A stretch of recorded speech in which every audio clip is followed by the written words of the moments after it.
Unveiling Bias, Navigating Gender Disparities in Data and AI. And we've got a fantastic panel of experts lined up for you today.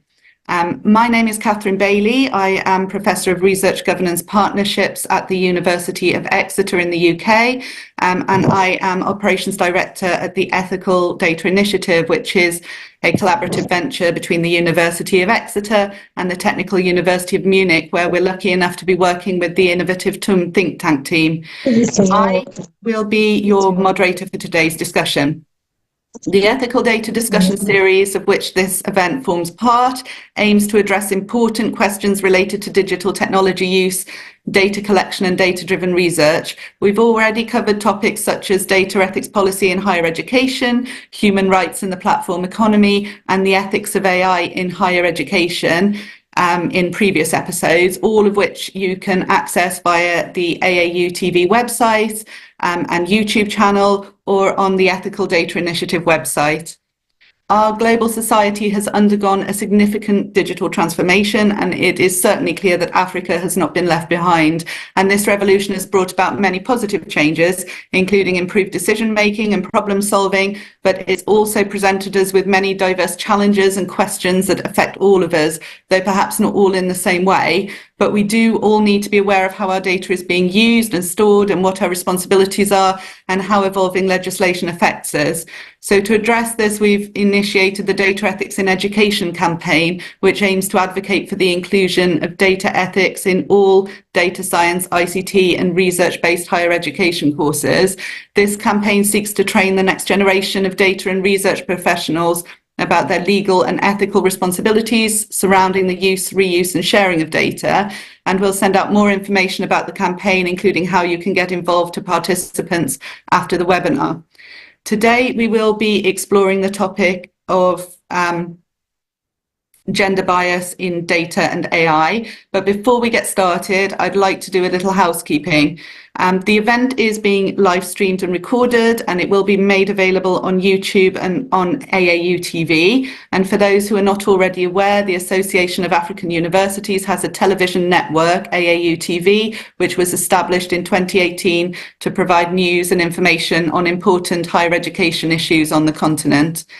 After this short introduction, we'll move on to the main panel discussion and then a question and answer session. And during the Q&A session, we will endeavour to answer as many of your questions as possible. So please use the chat function to participate and ask questions or to expand the debate.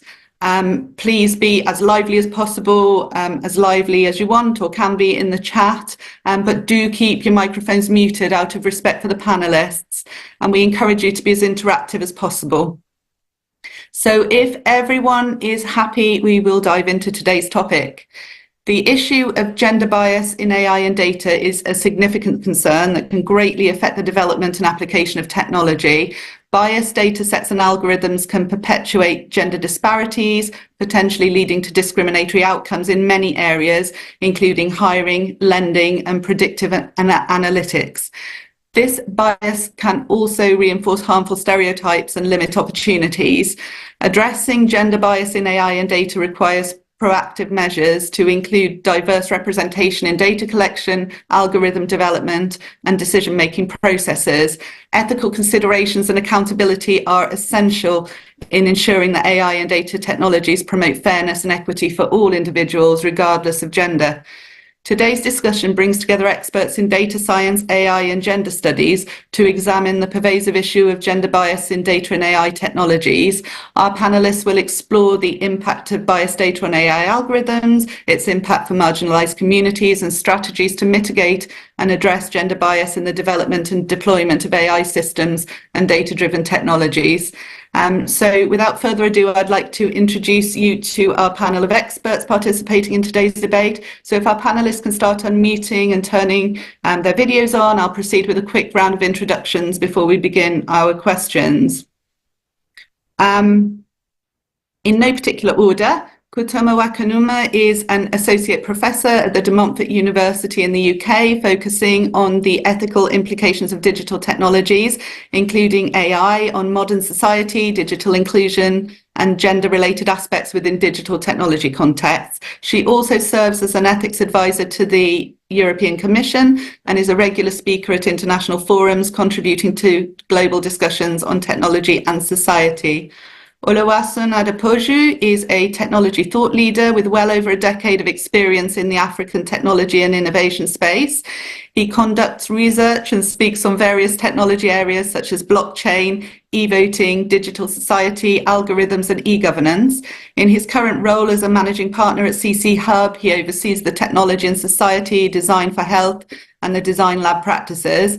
Prior to this, he served as a research faculty member at the African Leadership University in Rwanda. Garnet Asheng is a tech policy professional and internet culture researcher with extensive experience advising governments, tech companies, and social media platforms. Garnet's career began at Policy, where she conducted research on issues such as harassment and digital colonialism. And as a tech policy fellow at the Tony Blair Institute for Global Change, Garnet made recommendations to governments on strategies to combat gendered online violence in Africa. She's a passionate advocate for internet safety, especially for marginalized communities, and has also worked as a freelance correspondent on issues related to women's rights and digital inclusion. So welcome to our panel.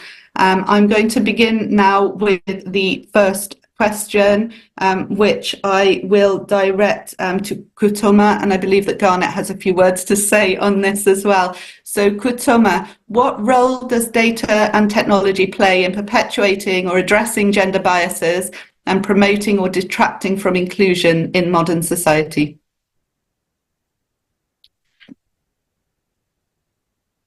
Sorry, I forgot to mute myself. Can you hear me? Yes, we can. Okay, all right. So first of all, thank you so much, Catherine, and everyone else who's, organized this very interesting and, to me, important discussion on unveiling a bias, particularly with respect to gender disparities in data and AI confirmation. I think data and technology does play a huge role in perpetuating the gender biases. I mean, we just have to think about how AI algorithms are trained to observe patterns in large data sets to predict outcomes, right? So without, say, for instance, without proper representative data that is perhaps looking at equal representation of men and representation of women, that in itself has already a sort of a biased outcome to it. And we know that for a very long time, women haven't really had a fair representation of, access to technologies, affordability to technologies. And that in itself has actually then meant that they've been excluded in most of aspects related to social and economic development when it comes to technology, or indeed when it comes to AI and what AI can do for society. And that society, of course, includes women, who I think might add perhaps a little bit more than men. So, but we know that data has not necessarily been representative. It's been presented in a stereotypical sort of way. So if I go to an example of UNESCO's report, I think for 2023 or 2024, the indication, and this report was about large language models, and the report found that there's still a lot of gender bias when it comes to women. So you find that when talking about women, most of what is attributed to women are perhaps things that women have always been seen to be doing. So, for example, having children, having a nurturing side to it, the sort of soft aspect of women, if you like. And then when it comes to men, the language is very different. It's men are, in executive positions. They are leaders. They are, doing all sorts of these amazing things. And I think this has been because historically, the data that has been fed to these training algorithms have been biased towards women, and this hasn't changed even as we get to even as we're in 2024. And I think this is a misnomer which really should change situations. And also the fact that there's about only 22% of professional women working in the AI industry shows that gender is truly very much alive, and so we ought to be gender disparities is very much alive, and we ought to be doing something about that. But I would let Garnet perhaps say a few words, because I understand that she had something to say about that as well. Thank you so much, Kutama, and thank you for inviting me to this panel, but also thank you to everyone for attending. And I'll just, piggyback on what Kutama was saying about how technology is just entrenching existing biases. I think one of the key things that Kutama was talking about was how LLMs are trained on the internet, on large amounts of data. And one of the first phases of, ChatGPT was trained on large amounts of data from the internet. It was not sorted. This was unsupervised training. A lot of the data came from misogynistic places like 4chan, because this was where, that people sort of prefer data from forums like 4chan and Reddit because there's a conversational element, there's an element of answering to a question. But then because a lot of these sites were largely misogynistic, largely, populated by extremists, and not just extremists of, the violent kind, but also gender extremists. So you have large language models that are trained on pornography, on misogyny. And so they will only continue to perpetuate that because the largest amount of data was misogynistic. But then also the fact that we are sort of in one of the most regressive eras of society, I think. I feel like the 2010s, we made a lot of progress towards inclusion and pushing companies towards being more inclusive. And then post-COVID, we're seeing a regression. We're seeing anti-DEI, right? But then this environment not only harms, Black people or people of the global South, but also women. I think last year with, the democratization of multimodal models. So these are models that you can put in text and it, produces images. There came a lot of nudification apps, right? So you have apps where you can make nude images of women at scale. You can even make a large language model that just, you can make your own custom large language model that will generate as many nude versions of the same person as possible. There are people who found large language models dedicated to making nudes of them, right? But we're not seeing much of a response towards that. Another element is, the growth of AI companions, and you're being told that you can have an AI girlfriend or an AI boyfriend. And this, it doesn't serve both genders, because one aspect, we're seeing more and more men relying on AI girlfriends, and it's promoting this sort of isolation when people don't know how to interact with women in real life. But also it also harms men in the sense that there's this, loneliness pandemic going on. And if you are being pushed to use AI companions, what does that do to, a whole male society? The male society as a whole. We have children, teenage girls who are scared of going to school because they know that boys are using nudification apps. But I think the entire technology industry, coupled, with the regression of inclusion, has just allowed this to go on for long. But also seeing that even governments who are supposed to be regulating this are quiet. I think one of the best examples in pop culture was, when Taylor Swift's pictures, somebody made nudes of Taylor Swift and posted them on Twitter. Twitter hadn't even removed them in the first place. They only removed them because of backlash, right? But then Congress, the US Congress, responded. But then a month later, we have a Black woman, Megan Thee Stallion. Somebody makes nudes of her with an AI app. No one says anything. So it shows you that there's even a disproportionate response to the kind of woman being harmed. And this is just because of the general sort of environment we're in, where there's such a regression towards, all sorts of human rights. And that's just one aspect I'm really seeing, the lack of will on all sides. Thank you, Garnet. You've raised some really, really interesting points. I saw that Kutoma unmuted herself at one point. I'm wondering if you'd like to respond to that. No, I mean, I totally agree. It's a very interesting situation going on. I mean, even when sort of exchanging information amongst WhatsApp groups, for example, you find, I'm sure a lot of people here will attest to that.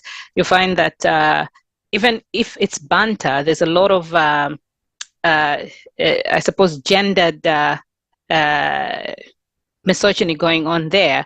You have a lot of these I suppose stories or images or pics, if you like, that are always depicting women in a certain way and men in a certain way, like, having power over women, these naked memes going around, or these, sort of supposed to be funny stories going around of how men are more powerful than men, how, women's bodies are being sexualized, and, men are sort of laughing and smiling at these images because they're supposed to be funny, and they're being shared amongst these groups, and that women are supposed to sort of like these images. And I think all this is because the gender sort of bias has been allowed to continue. It has been normalized in a sense. I suppose that people have to be aware of that and look at how best to stop these kinds of situations perpetuating in this digital era. I mean, we have to look at employment as well. For example, one very notable example would be the Amazon. It was the Amazon AI training or recruitment tool that I think for all intents and purposes, it was supposed to be a fair tool that was supposed to recruit the best people regardless of their gender, right? But what happened was that when they looked at, I think, CVs that were going back 10 years, they forgot that in technology, it was a very male-dominated field. And so obviously the CVs that were being looked at to then come up with a best or good candidates, if you like, would represent male recruits more male recruits rather than female recruits, because obviously not a lot of women were working in the tech industry, and this has been going on for a very long time.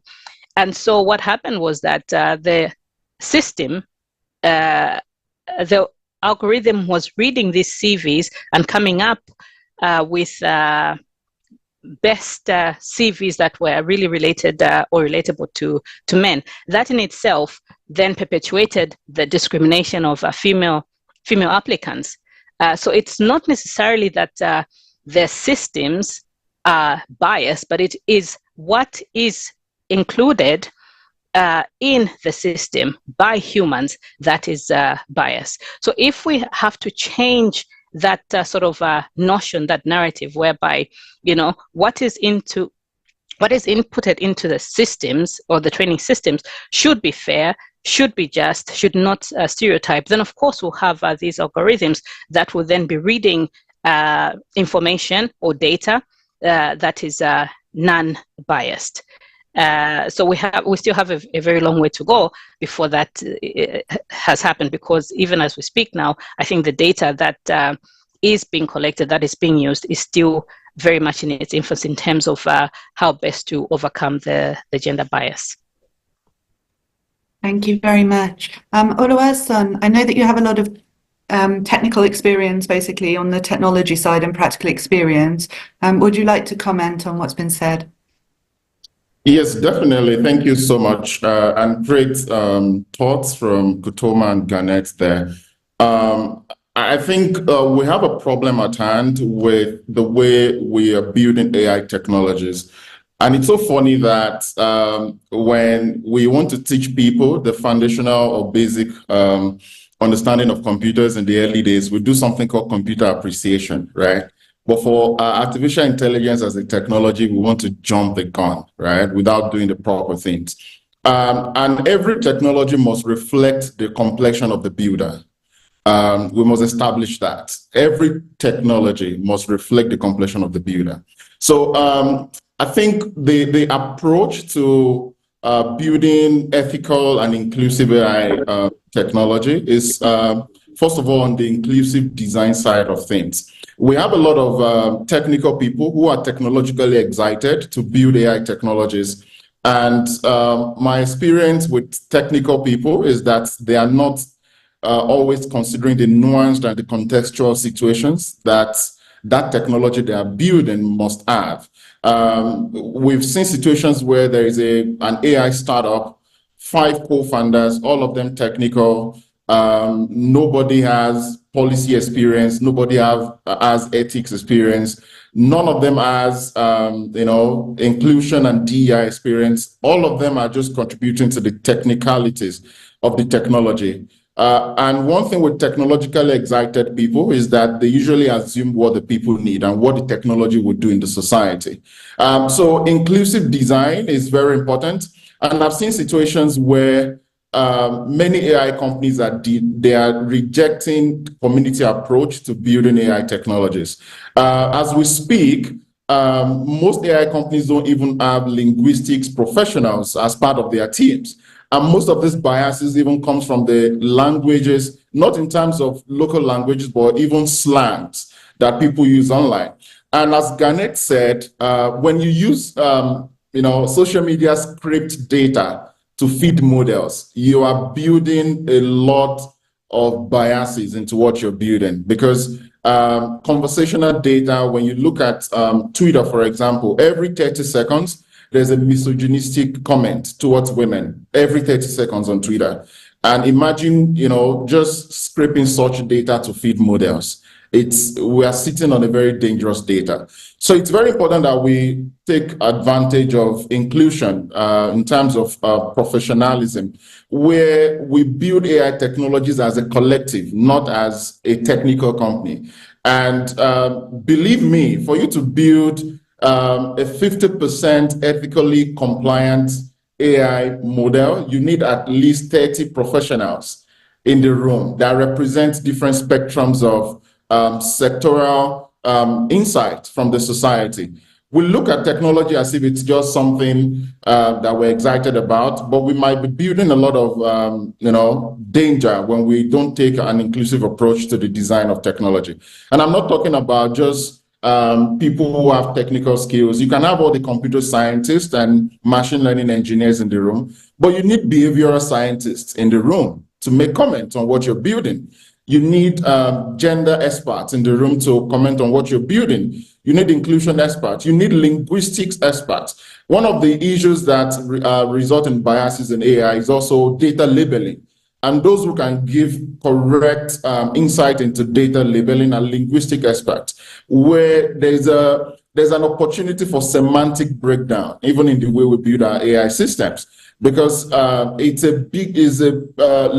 is I think is one of the 30% part of building an ethically aligned AI system. So I can confirm and also allude to what the two panelists have spoken about, and just add that layer of inclusive design for AI technologies, and by bringing multi-layered professionals and taking a multidisciplinary approach to building AI systems.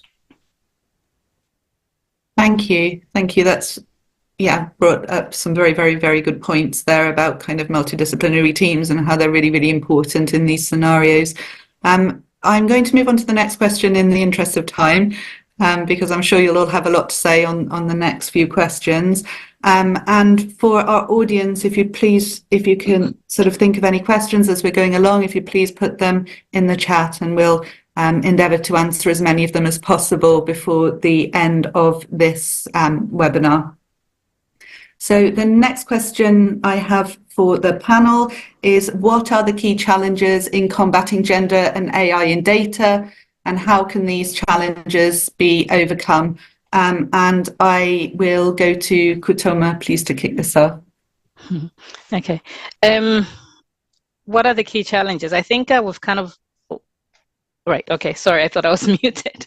I think we've kind of alluded to some of them already, particularly Oluwaseun talked very much about the importance of stakeholder engagement, which I think is what he was really referring to.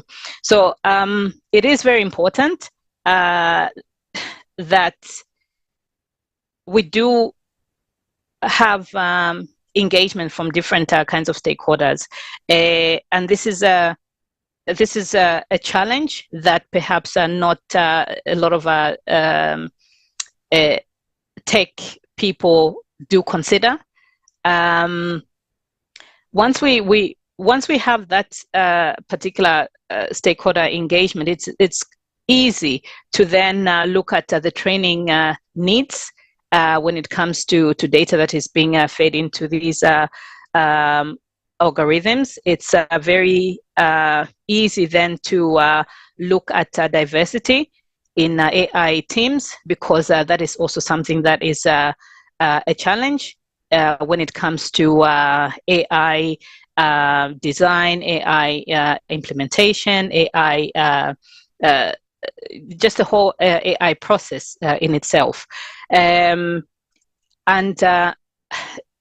also a consideration of who is sitting at the table is also very, very important, because we see that there's some kind of a silo mentality when we're looking at AI design, when we're looking at policy development with regards to AI.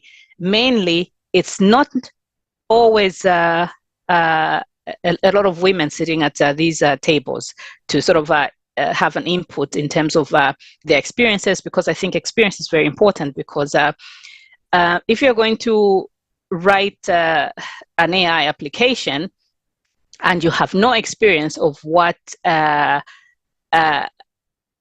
women might think, or what women might, how women might be impacted. I'm not saying that men do not necessarily understand the goings on of women's lives, but I think it's best to have a balance in terms of what best outcomes we can have when it comes to the use of AI, or indeed the use of data.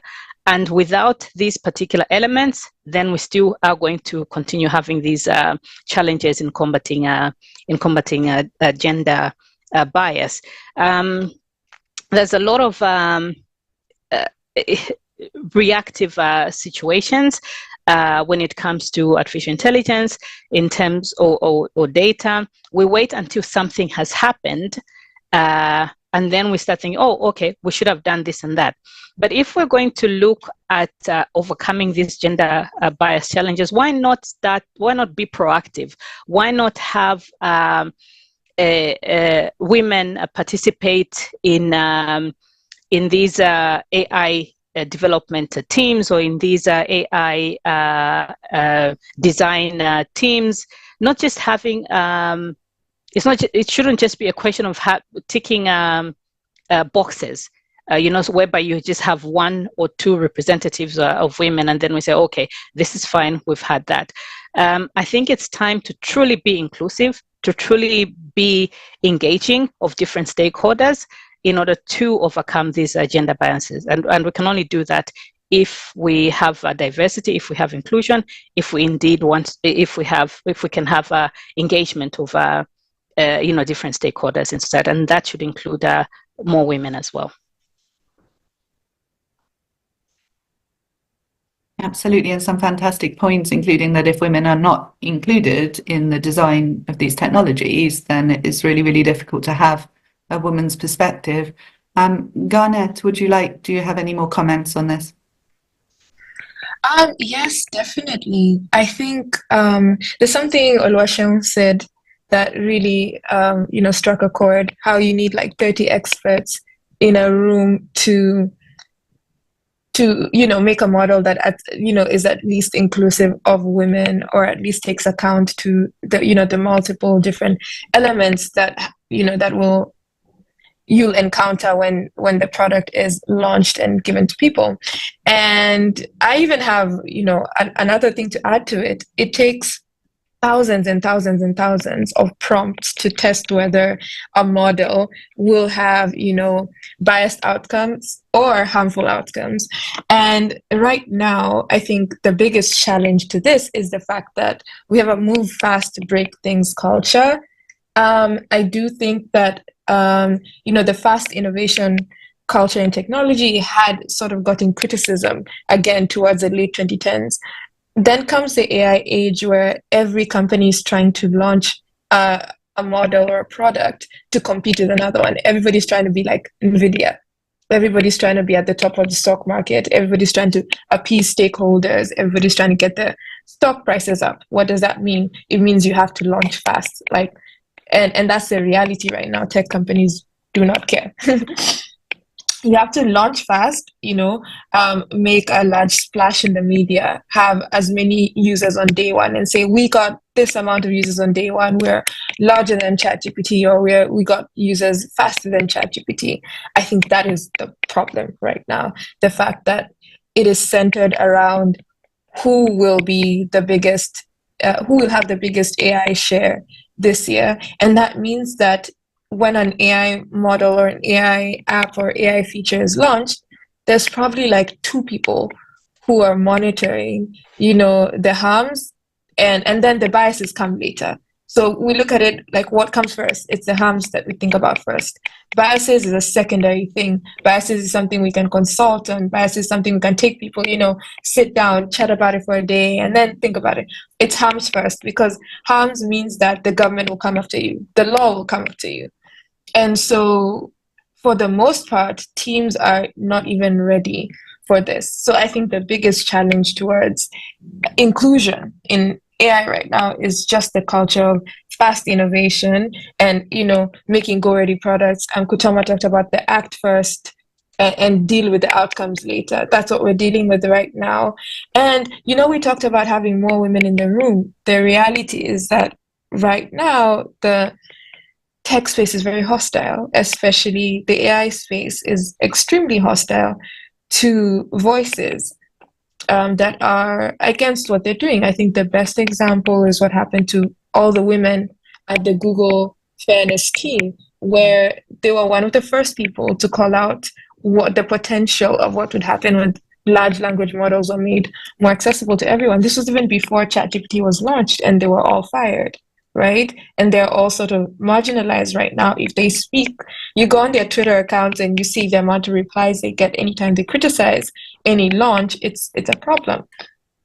And I think for me, it does sound bleak, but I do feel like one of the solutions for this is more funding for independent apps, right? I think that a lot of the money is concentrated with the big companies, and that's why sorry, you can hear me correctly, right? We can hear you. We can hear you. Yeah, sorry. I do think that most of the money is concentrated with the big apps, yet there are people who are independently building people were making models open source and asking people to contribute and say, hey, where do you think the bias is coming from? I think we need more funding towards those projects. And there are examples of how this is working. I know one example is Cohere. They are making, their own large language models, and they compete to the levels of ChatGPT and Anthropic. And they have such an inclusive approach to it. They crowdsource people from all over the world to make it, their LLMs more inclusive language-wise. And I can imagine them doing this for even gender bias. More money for people like Signal. Signal is really standing out in the place where Meta and all these other large social media platforms are competing. Signal is telling you, hey, we are nonprofit. We are using all this money to making your communications secure. I do think there's room for us to give more money towards people who are actually dedicated to building inclusive products, because at the end of the day, when you work for a large company, you realize that inclusion is an afterthought. And it's designed so because at the end of the day, it's about profit. When you work for a profit center, money goes to where there's profit. Marginalized people are a subset of the larger population. Hence, they will always be an afterthought. We can't change how the big companies approach this. But guess what? We can fund smaller companies to come in. But also, we need to use those smaller apps so that they, gain more traction and have more money to make more and more products designed for marginalized people. Catherine, can I just jump in quickly on Ganet's points?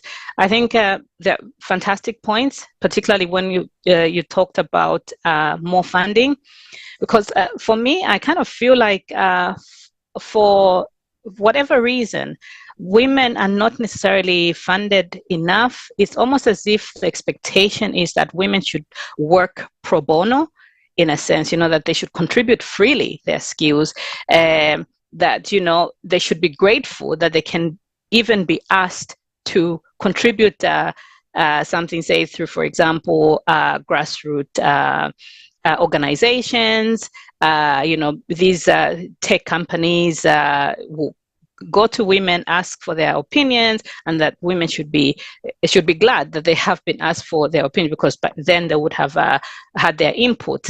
But then the ones that are being funded are the real tech,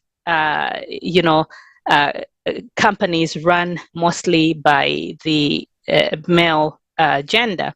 But I think it would be surprising, well, not necessarily surprising, but I think I'm using surprising in a sense that there would be better results if women were truly funded properly and contribute to the digital landscape. So can you just imagine, apparently there's $1 trillion that has been lost due to gender gap. And closing the gender divide can result in about 524 billion by 2025. And this can be done if women were funded properly, because there is merit in funding women, because women have a lot to say. There's a lot of expertise, and they know their stuff. And if only they can be given an opportunity to be able to do that, rather than just, as I talked about earlier, a sort of add-on. If they can only be seen, in their own merit, I think there'll be a lot of things that can happen, and that can actually be advantageous to everybody, men included. Yeah, thank you very much. Kutoma, excuse me. Some really, really good points there. Oluwaseun, I'm kind of wondering what your thoughts are on this, and especially around this phenomenon of race to launch, which has always been the case really with tech companies effectively. What issues do you see kind of around this? Definitely. Thanks a lot. Great points there. I think one of the things we need to look at is every technology goes through 3 stages: the stage of hype, the stage of hope, and the stage of truth, right? And I think with AI technology, we are still at the stage of we just transitioned a little bit out of I to O because we've seen some use cases with the massive evolution of generative AI. But the big innovation that will come out of artificial intelligence, we evolved from generative AI. That's the truth, right? But even with generative AI, we're still having a lot of issues because when we look at the some of the challenges other panelists have spoken about, I think there's a systemic discrimination against women, and including our recruitment, including schools. I happen to be to have the privilege to be the editor of Africa Blockchain Report, and we've done 12 countries in Africa, and it was very clear from the research that even for women to enroll in some of the technical programs, some organizations don't accept them, stating that I think men they get coding faster than women. We've seen such silent discriminations in even getting women on board on technical spectrums of AI development and other new technologies. And this is it's an inclusion. We also have the problem of inclusion illusion, where we do inclusion sprinkling. Once we are called out that we think your product is not inclusive, we go hire 2 women and we give them 2 fancy titles, right? And then we put them on we get 1 woman on the board, then we get 2 as part of the teams. So inclusion sprinkling will not get us anywhere. And I think we must also understand that we're at the stage of hope, early hope for AI technology. So a lot of things we still have to evolve, but we must address the systemic discriminations. But also, I think we've talked about discrimination against women alone, but discrimination and inclusion is not just about women. I traveled through a particular European country recently where they swipe your passport and then you look at an AI-powered device to match your face with what is on the passport.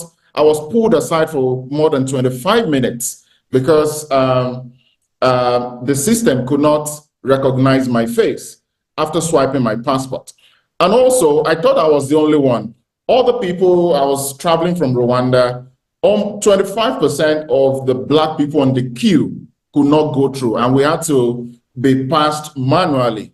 That tells you that that system is not inclusive. Mm-hmm. It's not only people of a particular skin that travel through that airport. Different skin colors would have to travel through the airport, which means that technology, no matter the amount of money you have spent on it, is a failed technology and it's not inclusive, right? So it's not even about gender. There are all spectrums of inclusion, that we're talking about.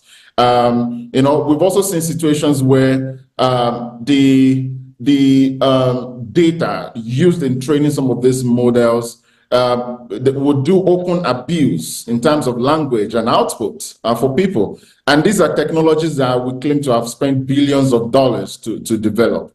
So we are at the stage of hope with AI, and in maximizing that hope, we need to address systemic discrimination spectrums that happens, not just interventional, where we do inclusion sprinkling. But also the challenge I've seen also is that big techs are not spending money on undersurveyed industries and sectors.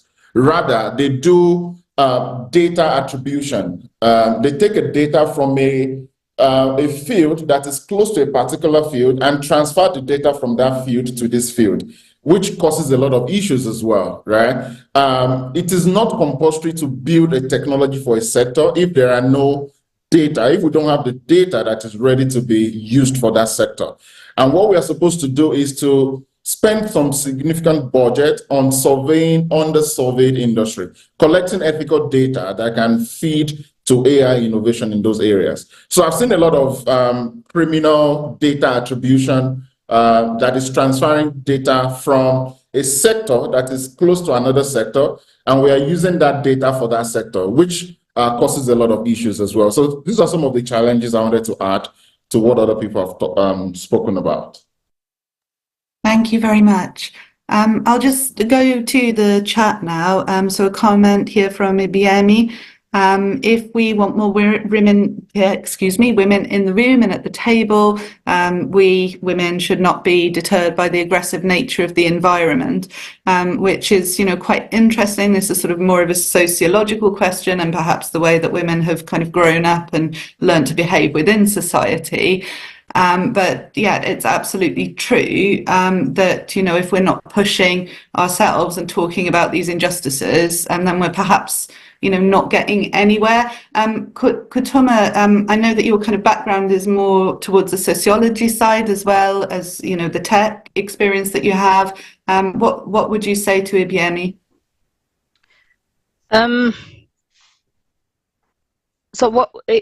Can you just... So the question, sorry, I sprung that on you a little bit by surprise. But if Ibiemi is saying that if we want more women in the room and at the table, then we as women should not be deterred by the aggressive nature of the environment. I mean, yes, it's very easy to say that, right? But when you are this one person who is different in amongst a group of people that are the same, it can be very daunting. It can be very intimidating. Yes, we shouldn't be daunted by the fact that we're in this group. But as I said, I think it's very easy to feel to say that.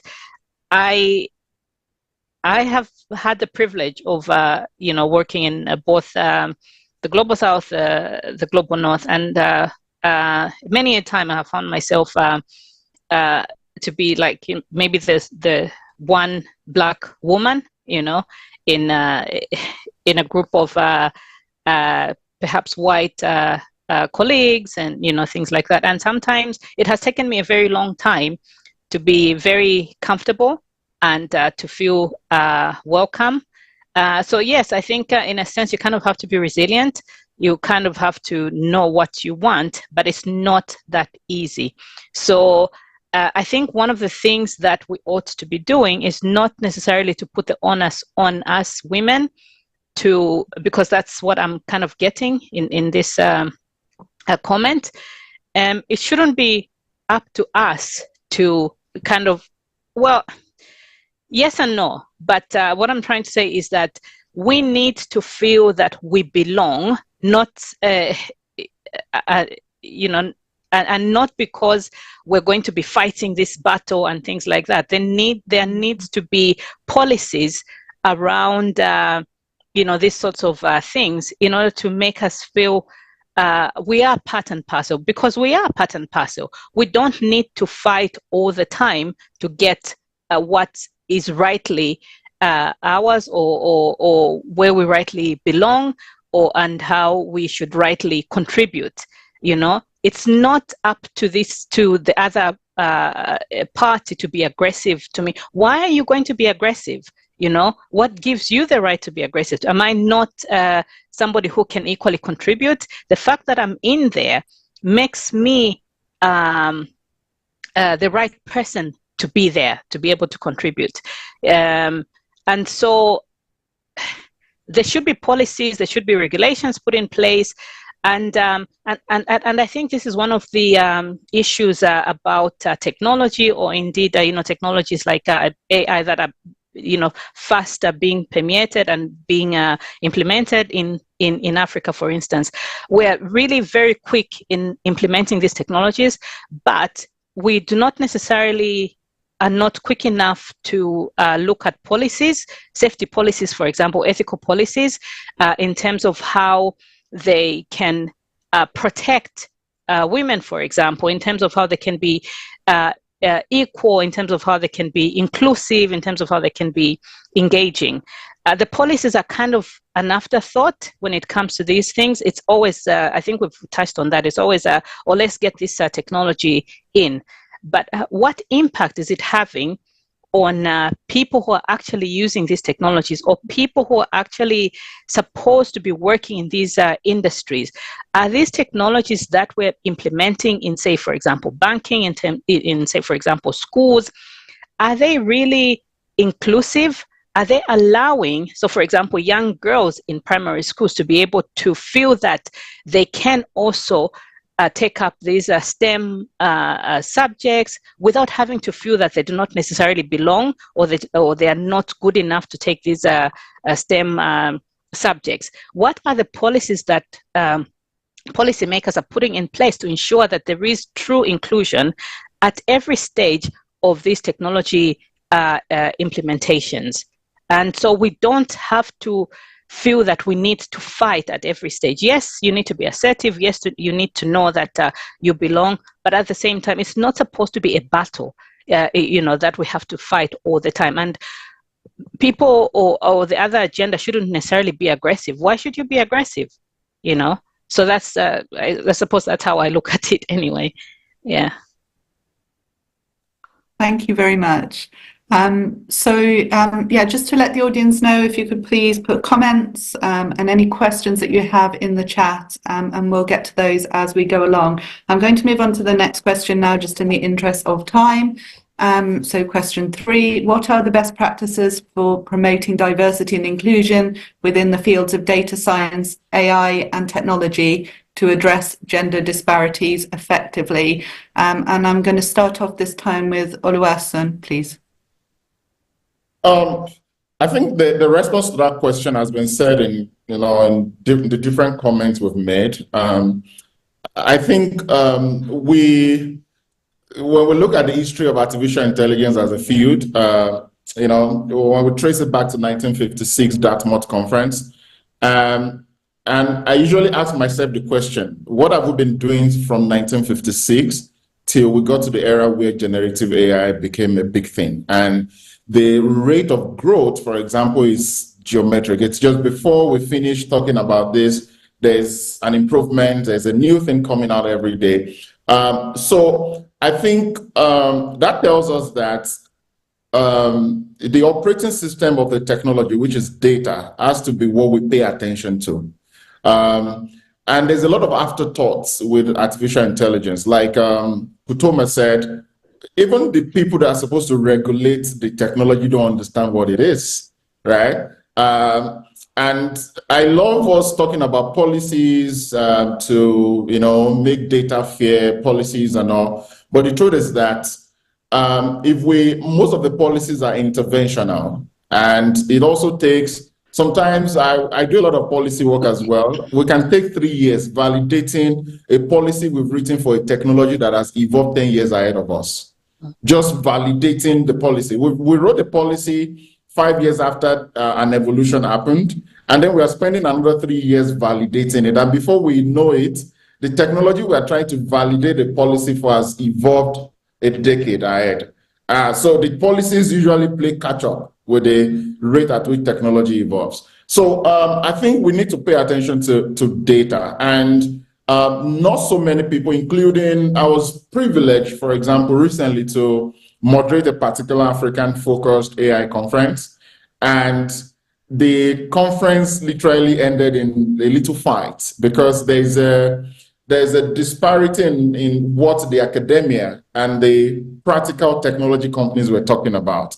And there were a lot of data that showed that up until the end of 2022, Africa, for example, had received nothing less than $206 million for AI innovation, and that money went into the academia. And what we could see come out of the academia was a lot of papers that talked about how AI will kill us in Africa, right? And the other side of the room were AI company founders or people who were trying to do technology for social good with AI. And we saw a situation where there was a funder who has fed more than 10 models, built different models for different social good. And he was taking each of those models to counter what the academia has written, right? That, okay, you wrote this paper in 2015, for example, and you stated your conclusion to be this, and this. All of them, how AI will kill us. And they were able to show that we fed this model. This is what it shows. You also wrote a paper around Kiswahili language, for example, for AI model development. Your conclusions were completely wrong because these are 10 companies who have fed models that proved otherwise, right? So there's a lot of issues and alignment when it comes to data, but also professional actors in the AI ecosystem. And it's not just limited to Africa, it's everywhere in the world. Like I said, we are still at that stage of hope with AI technology. We've not transitioned to the stage of truth. When we get to the stage of truth, all the players and actors in the ecosystem who are just doing it for quick profit making and cheap popularity as tech funders, we exit the ecosystem. And we have seen it happen to all forms of technology. For telecommunication, it has happened. For internet, early internet technologies, that happened, right? So I believe we are still evolving with the AI technology. But the truth is that if we don't pay attention, because for this technology, data is the operating system. So we must pay attention to that. If we pay all our attention to data in terms of ethical data, compliance with inclusion in terms of data editing and cleaning up. Ganesh spoke about investing more money in those organizations that we've seen that they've taken an impressive and critical approach to inclusion from the very beginning, to invest in such, they are a little, but we can start with that and make a lot of investment in ethical data donation platforms as well. Many of us individually, we are sitting on good data. For example, I was speaking to my technical team recently, and we did an audit of the types of data each of us are sitting on. For example, my undergraduate data, which is a social education data, I'm sitting on it, which can actually help some good models in foundational literacy and numeracy. I'm sitting on a web crawling research that I did for my first master's degree.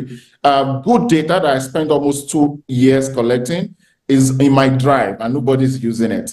My second master's, where I collected data on entrepreneurship and value of debt in Nigeria, I'm sitting on it. My PhD data, I'm sitting on it. I've not used it for anything. And we must invest in opportunities for people to even donate their individual data that they've used for a particular, maybe a thesis or a dissertation or some insight. When we begin to do this, we'll begin to have correct ethical data that we can use for more innovation in artificial intelligence. And lastly, we must, this might not be a popular opinion, but I believe for technologies like AI, we need to actually do a lot of prototype with social good first before we talk about heavy commercialization, right?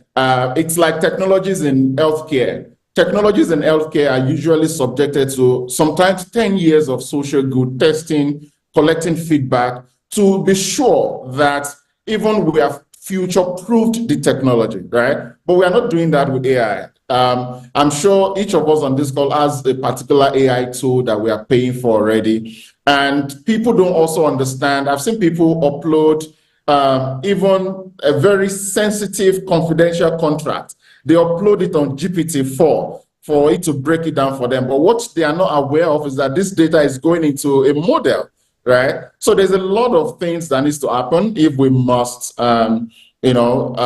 build very great, inclusive, ethical artificial intelligence, data understanding, but also investing in spectrums of AI that addresses social good. I mean, it's quite interesting how sort of, I guess, sociologically speaking, people are and can be very careful about their data online, and yet have not really realized that these tools kind of contribute to shareable data effectively, that perhaps it's not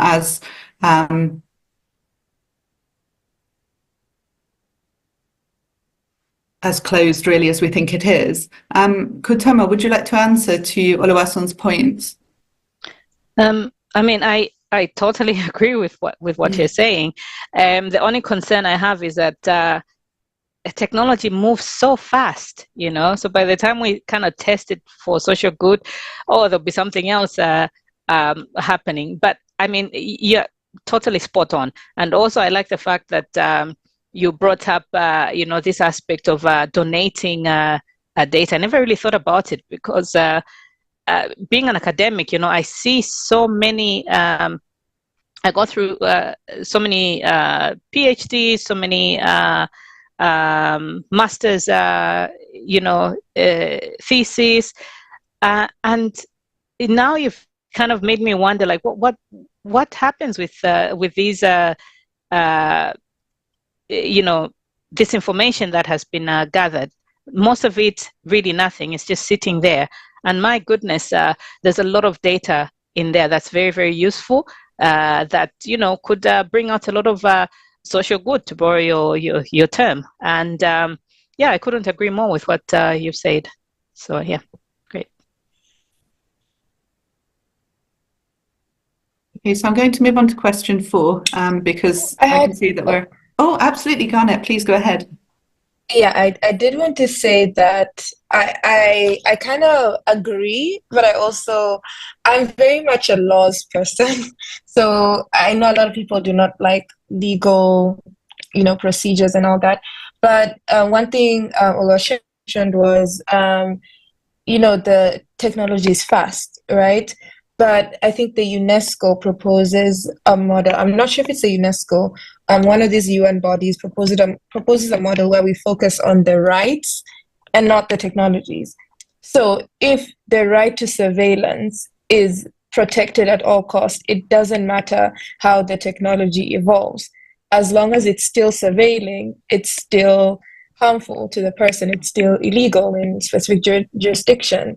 As long as the technology collects biometric data is protected data, it's still illegal. So I think there's still methods of laws that we can use. And the reason why I really like the legal approach is that so far that's the only model that's worked in sort of reining in technologies. We've seen how technology companies have changed entire structures in a year just to meet up with the DSA, which just came into practice, right? They literally hired entire teams, changed how they're working internally just to comply with the DSA. And they did the same thing with the GDPR.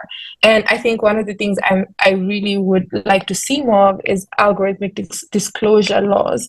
The New York State has a law that makes companies disclose how their hiring algorithms work. And I know when you talk about AI outcomes in public conversations, it's mostly about outputs that we can see. Like, oh, this ChatGPT model released a racist image, or DALL-E is releasing biased images. But I think the bigger issues, and something bigger than representation in AI models, is algorithms that people don't even know are being used on them. Things like breast cancer detection, you talked about healthcare, or things like when Delta is surveilling you with facial recognition technology, you don't know how that works. I think these are the areas where we're missing out on. Governments are already using AI to determine whether they're distributing this much funds in this, different areas. These are the bigger decisions that we do not have oversight on. And that's where, if we're forcing institutions to disclose how their algorithms performed against different metrics, then there's going to be something. Like, I do feel like the law has worked in the EU.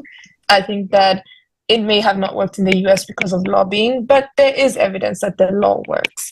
And with algorithmic disclosures, there's education. People still don't understand how algorithms work.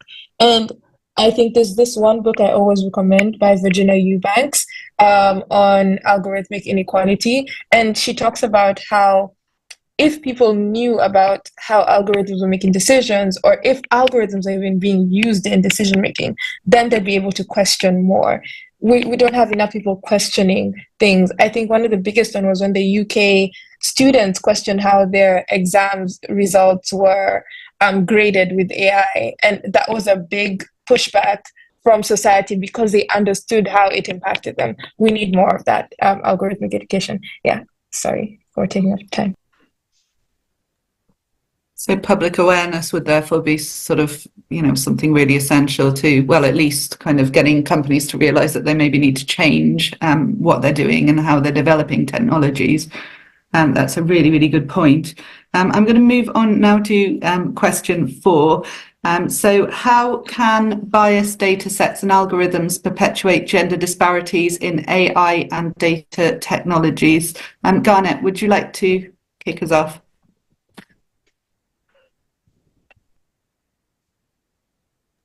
Sorry, the question is sorry. How can biased data sets and algorithms perpetuate gender disparities in AI and data technologies? Yeah, I do think this is one we've touched on a lot, especially, with the Amazon example. I think one that's not being talked about enough, again, is on how AI apps, especially the ones that are being pushed to, market, are, entrenching isolation, and this will affect gender relations in future. We already have a huge incel problem with social media. I think AI apps that are being promoted to younger audiences are promoting this, like the notification apps, the AI companions, the prompt dating companies right now are adding AI assistance to your conversations. And so if you're talking to somebody on a dating app, it helps you, right? But then this is not how humans work. What happens when you meet this person in real life? How do you talk to them? I do think there's that element where we are, promoting this divide that's already existing between genders. I mean, it was entrenched with social media algorithms that were showing, more outrageous content to different genders and, promoting that polarization. I think AI is taking it to the next level. But yeah, I won't talk too much about it because I already touched on these. Thank you very much. Oluwaseun, would you like to weigh in on this question? How can biased data sets and algorithms perpetuate gender bias and disparities? I think to add to those things we've talked about is how AI algorithms actually amplify, biases in historical data, right? AI will always amplify what you give to it. That's the truth. And like we said, what large language models or some of these machine learning algorithms, what they will do is, because if you're looking for outcome, they would amplify the silent biases that already exist in the data, right? So it still boils down to our approach to ensuring that we are coming correct. And I love what Garnet said around, just the algorithmic declaration. I think it's important. But also the people you are declaring it for, do they understand it? That's another thing, right? And you can see an example. We've seen a lot of examples in the US Senate, for example, when they question big tech. And people like Garnet that works in advocacy, sometimes we expect the Senate to ask correct questions on algorithms, how these technologies are affecting children or girls. But you would, at the end of the day, for 2 hours questioning session, you've seen that they've not even asked the right questions, right? And I think I saw a tweet a few days ago that says America builds technologies, Africa, for example, Africa and China, for example, adapt the technology and amplify it. And then Europe does the regulation, right? Which I think I agree with. I've seen a lot of, regulations on, modern technologies from Europe. And I think the approach they take most times is to ensure that if you're doing algorithmic or technical documentation, or you open up your backend, the people that are reviewing the backend, do they understand it? It's very important for AI technology. And lastly, there is a technical eye with the technology where in a room where you're talking about AI inclusion and ethical conversations, only 2 people actually understand the technical building of an AI system. And I think it's not hard. We just need to invest more in education and orientation for people to understand what is big data, what is machine learning models, right? It's not hard to understand. So most of us as professionals, we need to come down from our technical jargons and break down the education to people in such a way that they can contribute meaningfully. I've attended big conferences on AI. It still ends the same way, plenty of talks, but only few people really understand what we're talking about. I think it's important. Yeah, that's absolutely fascinating. I have to say, I've been in the room for some of these talks as well. And, any sort of private sector actors in those rooms also say that, the universities, academia needs to be working with them effectively to build these skills. And I find that completely yeah, it is true. It is true, and something that's so needed. Kutoma, would you like to weigh in on this question? No, really, just the fact that the explainability factor is very, very important. So understanding what's in the black box, how does it work, is of utmost importance. But none of the I don't think policymakers are getting to understand the behind the scenes kind of thing for them to make proper regulations. People are just very eager to use these technologies because, hey, technology is presented as something that is going to help in terms of social and economic standing. It's going to be great and make life easy for us, but we don't necessarily always question how our data is managed, who is managing it, where does it end up, and if something goes wrong, which sort of regulations or regulatory policies are we supposed to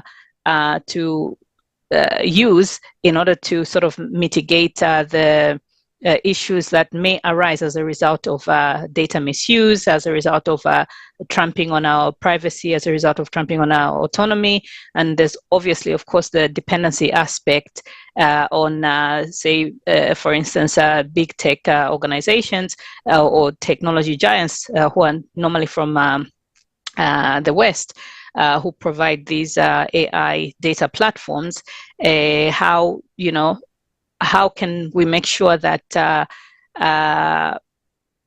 we're not too overly dependent or on them? But I think that's a whole discussion for another time, because it's very, very difficult for us to be able to do that. So I think we then ought to be looking at policies that can overcome these biases and these algorithms that perpetuate the gender disparities. So yeah, a lot of things that we need to be considering, but I think awareness is very, very important because we shouldn't just be accepting of the technologies. Yes, it's difficult because, they're presented to us, and nowadays we are very eager to use these technologies because what is the alternative? Yeah. Thank you very much. So following on from that, really, our next question is, how can the tech industry collaborate with policymakers to combat gendered online violence and harassment? So bringing it back to sort of the topic of gender, how can policymakers collaborate with the tech industry? How can they work together to stop these harms that we've been talking about? Could I start, please, with Garnet on this one?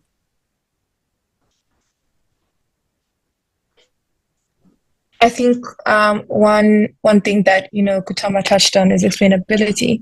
And one of the biggest issues with policymakers is that they do not understand how these models work, and so then they can't give us good laws. But once again, in Europe, and it's sad for me to just use this example, but it's clearly the only one I've seen working. But the onus of explaining what's happening is put on the tech companies and not the policymakers. So the policymakers get to ask as many questions as possible, but tech companies are made to write their reports in a manner that the policymakers understand, and the policymakers push back when it doesn't make sense to them. They're like, what is this?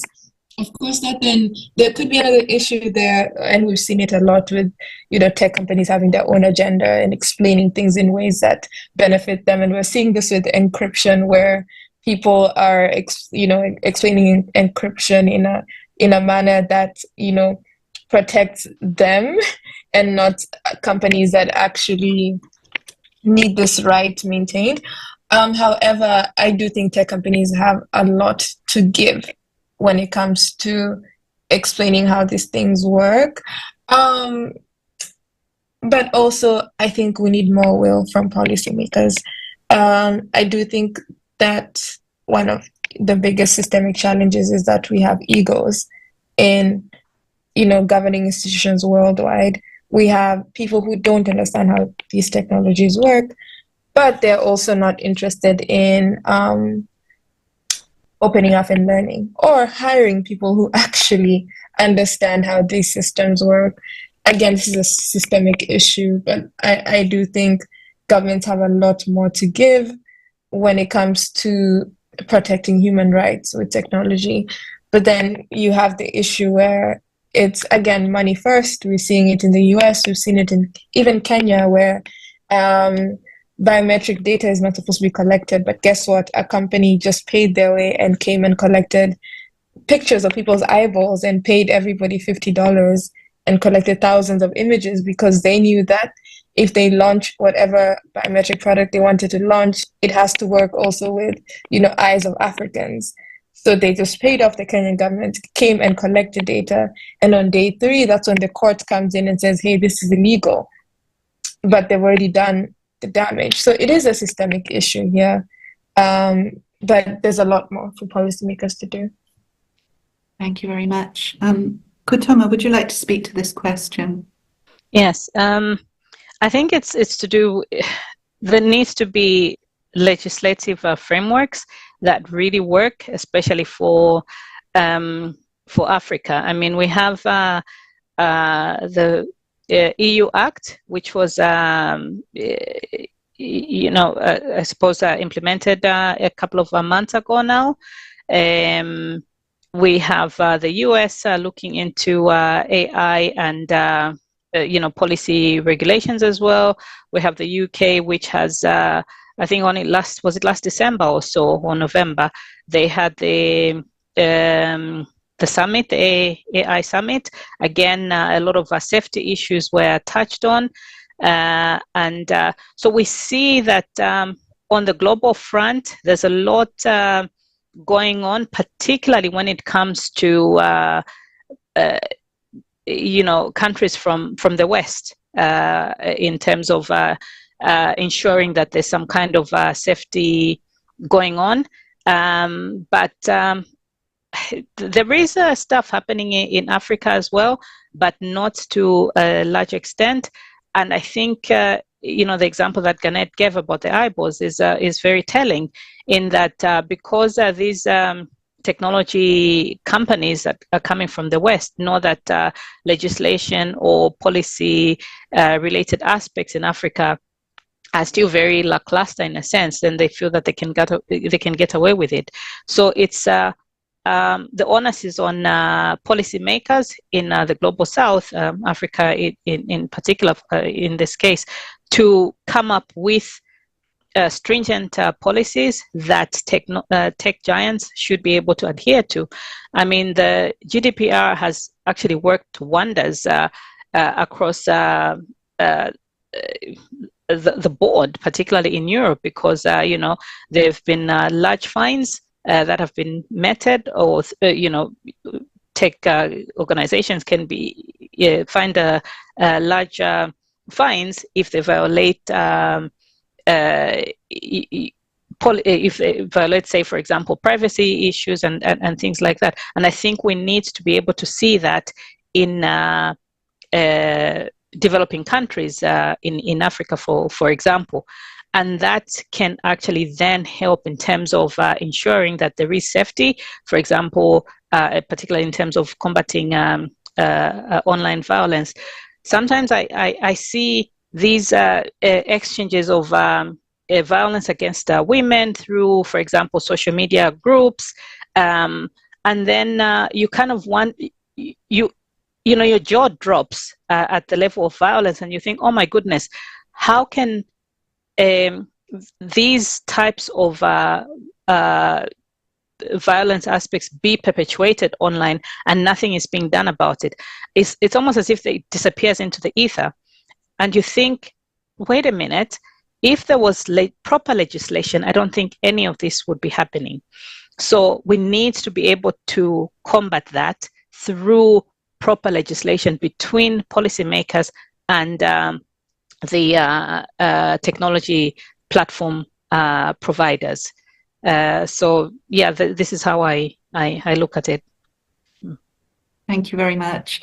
Oluwaseun, would you like to say a few words on this, and then we need to move on to the last question? I notice we've got about 10 minutes left. Definitely. Thanks a lot. I think, when you look at, I'll speak to senates of different countries, for example, they usually have Senate committee on something. And when you look at all around the world, the Senate committee or the technical Senate committee on new frontier technologies, go and look at the experiences of all of them before they got into the Senate. Many of them cannot speak to the realities of new technologies. And the truth is that the relationship between big techs and policymakers will continue to be a cat and mouse relationship until the policymakers take a drastic approach to the leadership of their subcommittees. And I've been in a lot of governance conversations recently where, social justice organizations are fighting for the leadership of technical committees of Senate should actually have a leader from the private sector by the senators dropping, for example, their egos on we are the leaders here. Because sometimes when you don't understand what you're regulating, you make it more complex, and big techs have their own jargons that bamboozles you and you think you've questioned them enough. That's the truth. These are for-profit companies. These are companies with investors waiting to exit. So you don't expect them to be your friend. That word collaboration between big techs and policymakers is a very vague one. There's a very big line between them, right?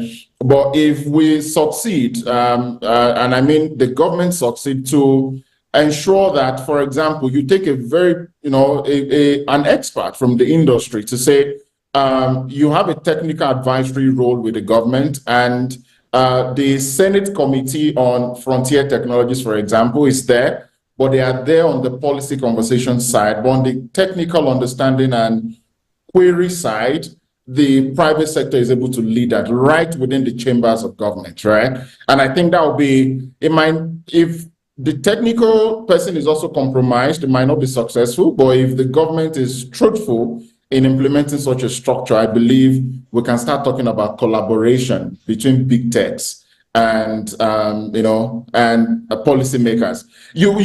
Twitter is a typical example. A lot of wrong things goes on Twitter every day by the virtue of the ownership of that platform. And you can see, I think it was Garnet that gave an example of what is attended to and what is not attended to, all right, on Twitter. So it's just a typical example of what is happening, and that relationship cannot be cordial or might not be cordial if we don't take a drastic approach from the government side of things on technical advisory for subcommittees on frontier technologies. Okay, so very quickly, our last question for today, and this is sort of drawing really on your experience and your own opinions.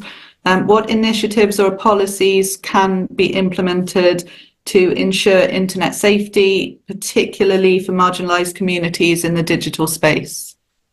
And could we please start this one with Kutoma? I think we need to be, it's the aspect of awareness, really.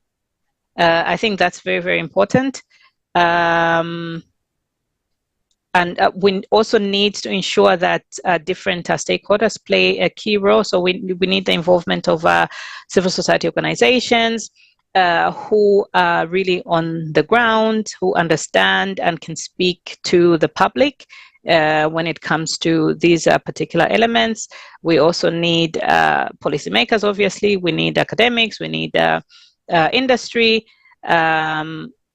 To be able to ensure that we're able to do what is right in this respect.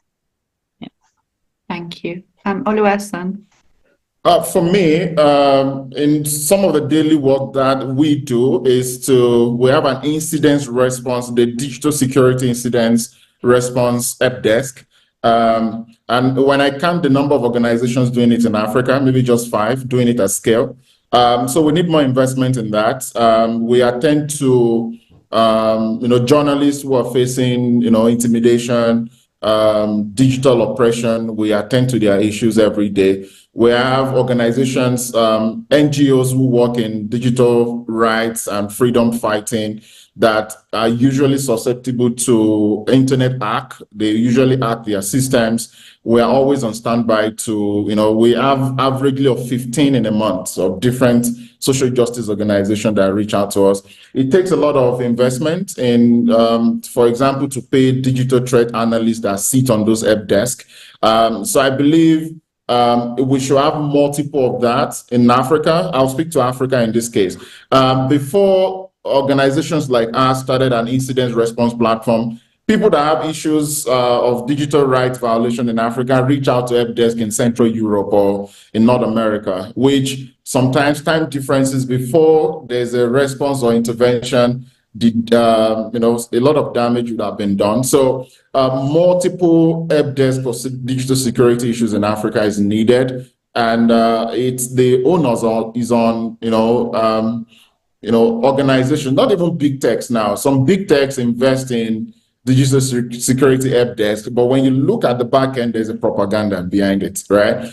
So we need monies out of big tech to set up a lot of digital security help desk in Africa to complement the kind of work that we do, because sometimes we are not able to support more than 10 in a month, for example, when we have, because to contact other organizations that can, for example, a journalist has reached out to us and say, I'm in this particular location, I think my phone is bugged, I'm not able to access anything on my phone. From the help desk, we need to find a way to unlock the phone remotely, but also to get the person physically into safety. So we need a lot of collaboration to be able to do that kind of work as well.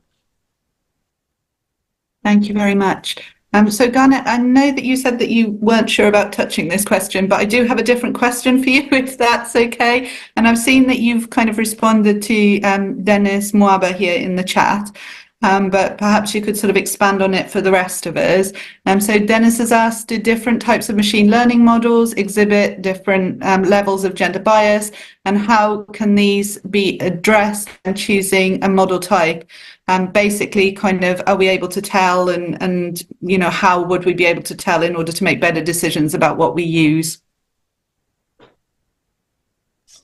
Thank you for the question. I think Hugging Face is one platform I've seen actually ranking different models based on how they perform across different elements. So if you go to their website, they have a blog where they sort of rank people.